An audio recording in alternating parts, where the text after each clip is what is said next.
ABTA test পেপারের 330 নম্বর page নিয়ে আলোচনা করব ফিজিক্যাল সায়েন্সের।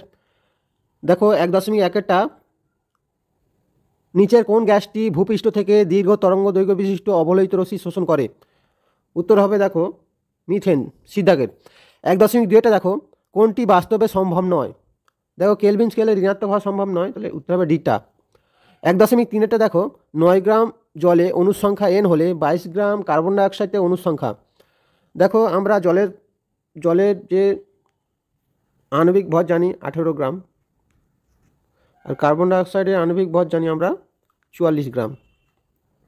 এবার দেখো 18 গ্রামে জলে থাকে অ্যাভোগাড্রো সংখ্যক, বড় হাতের n, আর 44 গ্রামে কার্বন ডাইঅক্সাইডের অণুর সংখ্যা থাকে, সেটা বড় হাতের n। কিন্তু এটা 9 গ্রাম করে বলে দেওয়া আছে, তাহলে 9 গ্রাম জলে যদি ছোট হাতের n সংখ্যা থাকে, তাহলে 22 গ্রাম জলে 22 গ্রাম কার্বন ডাইঅক্সাইডে থাকবে ছোট হাতের n। তাহলে উত্তর হবে দেখো তোমার উত্তর হবে বিয়েরটা। 1.4-টা দেখো দৈর্ঘ্য প্রসারণ গুণাঙ্ক নিচের কোন ক্ষেত্রে প্রযোজ্য? উত্তর হবে এটা, কঠিনের ক্ষেত্রে। 1.5-টা দেখো কোনো অবতল দর্পণে বক্রতা কেন্দ্রগামী রশ্মি আপতন কোণের মান? উত্তর হবে 0 ডিগ্রি। দেখো কোনো আলো রশ্মি যদি বক্রতা কেন্দ্র দিয়ে যায়, সি দিয়ে যায়, তাহলে সেই আলো রশ্মি লম্বভাবে আবার ফেরত যায়, তাহলে আপতন কোণের মান কত হবে? 0 ডিগ্রি হবে। এবার দেখো বিচ্ছুরণের ক্ষেত্রে সঠিক কোনটি হলো? দেখো বিয়েরটা হবে, যেটা বেগুনি বর্ণ তার বিচ্ছুরণ বেশি হয়। 1.7-টা দেখো 1 কুলম্ব আধানের ইলেকট্রন সংখ্যা প্রায়, দেখো এটা যদি বের করো তাহলে n সমান কী হবে? Q/E, কিউর মান হচ্ছে 1/1.6 ইন্টু 10⁻⁻⁻�19। তাহলে এটা যদি তুমি মান বের করো দেখবে উত্তর হবে ডিএরটা। 1.8-টা দেখো কোষের তড়িৎচালক বলের একক, কোষের তড়িৎচালক বলের একক হচ্ছে ভোল্ট।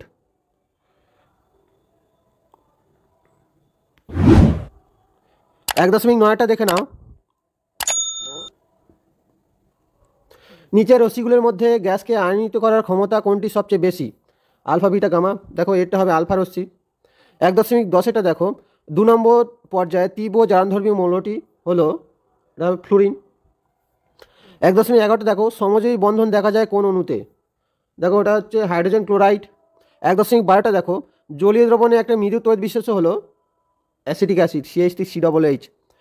1.13-টা দেখো সদ্য প্রস্তুত নাইট্রোপ্রোসাইড দ্রবণে H2S গ্যাস চালনা করলে দ্রবণের বর্ণ হয় বেগুনি।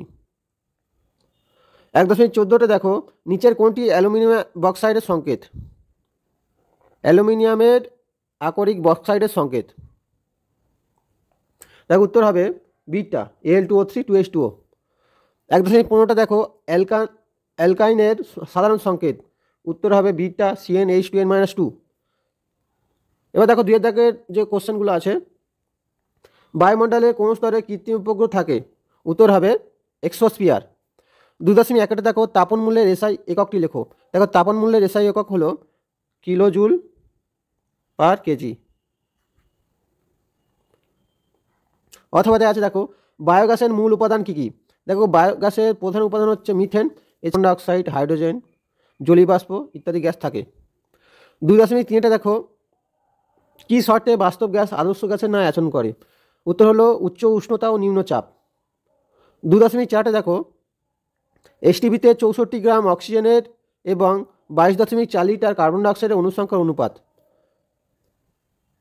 দেখো 32 আমরা অক্সিজেনের আণবিক ভর জানি, অক্সিজেন আণবিক ভর হচ্ছে 16 × 2 32, তাহলে 32 গ্রাম অনুর মধ্যে n সংখ্যক থাকে, তাহলে 64 হবে 2n। এবার দেখো 22.4 লিটার কার্বন ডাইঅক্সাইড, তাহলে 22.4 লিটারে কার্বন ডাইঅক্সাইডে থাকবে n সংখ্যক অণু, তাহলে অনুপাত করলে হবে দেখো 2:1।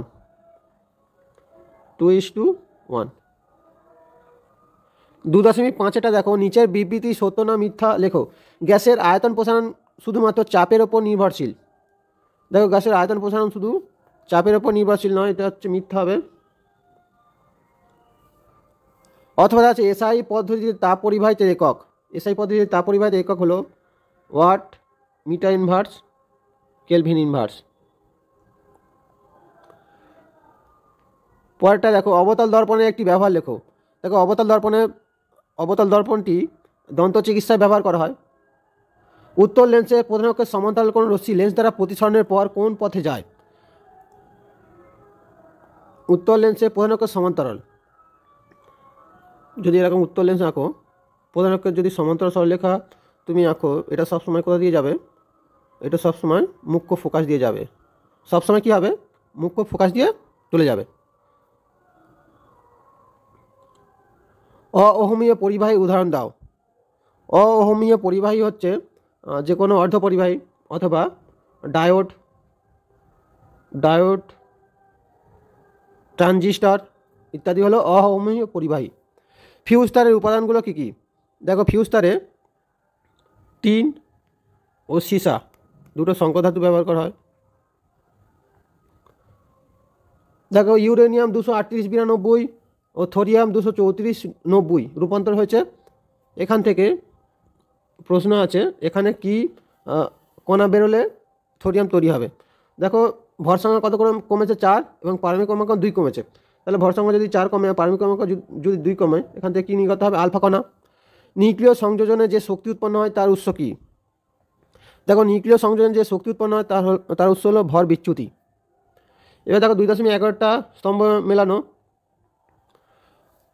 দেখো, একটা সন্ধিগত মৌল, দেখো এখানে সন্ধিগত মৌল কপার হবে, লোহাও হবে।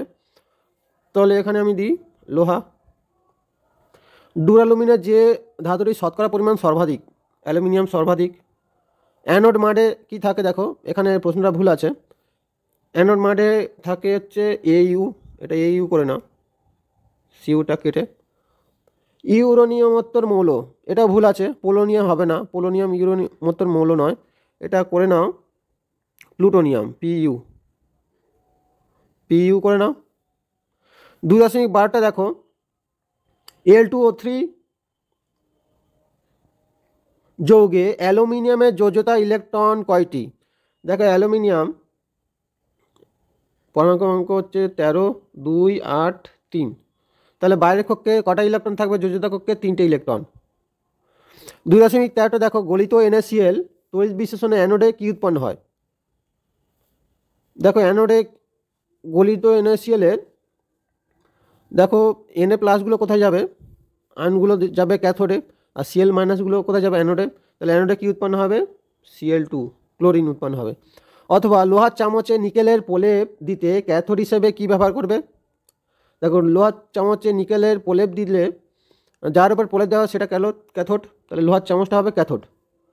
2.14টা দেখো, ধাতব পরিবাহীতে তড়িৎ পরিবহন করে। দেখো, ধাতব পরিবাহীতে তড়িৎ পরিবহন করে মুক্ত ইলেকট্রন তড়িৎ পরিবহন করে। 2.15টা দেখো, নাইট্রোলিম কি? দেখো, নাইট্রোলিম হলো ক্যালসিয়াম সায়ানামাইড এবং কার্বনের মিশ্রণ, CaCN2 plus carbon. Calcium cyanamide এবং কার্বনের মিশ্রণকে নাইট্রোলিম বলা হয়। অথবা দেখা যাচ্ছে লা-ব্লাঙ্ক পদ্ধতিতে HCl পদ্ধতিতে বিকারক হিসেবে কী ব্যবহার করা হয়? দেখো, বিকারক হিসেবে NaCl এবং সালফিউরিক অ্যাসিড H2SO4 ব্যবহার করা হয়। 2.16টা দেখো, সিলভার নাইট্রেটের জলীয় দ্রবণে হাইড্রোজেন সালফাইড গ্যাস চালনা করলে যে কালো বর্ণ অধক্ষে পড়ে তার সংকেত লেখো। দেখো, সংকেত হবে Ag2S, সিলভার সালফাইড। 2.17টা দেখো, CH3CO CH3 এর IUPAC নাম লেখো। CH3C =O CH3। তাহলে যদি কার্বনের নামকরণ করি 1, 2, 3, তাহলে 3টে কার্বন আছে, তাহলে প্রোপ, আর এখানে গ্রুপটা হচ্ছে ওন, তাহলে হবে তোমার প্রোপ 2 ওন। এর নাম হবে দেখো প্রোপ 2 ওন। অথবা দেখা আছে, দেখো ইথিলিনের অণুতে HCH বন্ধন কোণের মান কত? ইথিলিনের অণুতে HCH বন্ধন কোণের মান হচ্ছে 120 ডিগ্রি, এটা মনে রাখবে। 2.18টা দেখো, একটা প্রাকৃতিক পলিমারের উদাহরণ দাও। একটা প্রাকৃতিক পলিমার হলো সেলুলোজ অথবা প্রোটিন, সেলুলোজ, প্রোটিন, ফ্যাট, এগুলো হচ্ছে প্রাকৃতিক পলিমার। দেখো এমসিকিউ এবং এসএকিউ যে কোশ্চেনগুলো ছিল সেগুলো সমাধান করে দিয়েছি। তোমরা যদি 2 নম্বর এবং 3 নম্বরের সমাধান পেতে চাও অবশ্যই কমেন্ট করে জানাবে, এবং ভিডিওটি যদি ভালো লাগে লাইক এবং চ্যানেলটি সাবস্ক্রাইব করে রাখবে পরবর্তী ভিডিও পাওয়ার জন্য।